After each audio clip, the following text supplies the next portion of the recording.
বন্ধুরা, rain lily গাছে প্রচুর পরিমাণে ফুল কিন্তু ফুটতে শুরু করে দিয়েছে একবার বৃষ্টিতেই। আপনাদের গাছগুলোতেও নিশ্চয়ই ভরে ভরে ফুল আসছে। আর যদি না আসে তাহলে এই কেয়ারটা আজকের আপনারা অবশ্যই দেখে ফেলুন। কী করতে হবে, যেদিন আমরা খাবার দেব তার আগের দিন কিন্তু আমরা ভরপুর জল দিয়ে মিডিয়াটাকে ভিজিয়ে রাখবো। আর অবশ্যই হালকা ময়েশ্চার থাকবে মাটি। আর তারপরে যে কাজটা করতে হবে, চুল কাটার মতন সুন্দর করে কাঁচি দিয়ে এর অতিরিক্ত যে পাতাগুলো বেরিয়ে থাকে সেইগুলোকে কেটে ফেলতে হবে। আর অবশ্যই তারপরে আমরা খাবার দেব।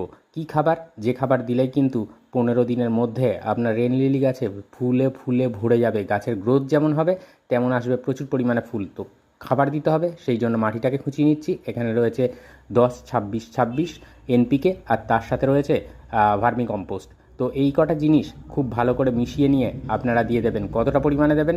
একটা যদি 6 ইঞ্চি টব হয় তাহলে 6 চামচ পরিমাণ ভার্মি কম্পোস্ট নেবেন, আর হাফ টেবিল চামচ পরিমাণ নিয়ে নেবেন 10-26-26। ব্যাস,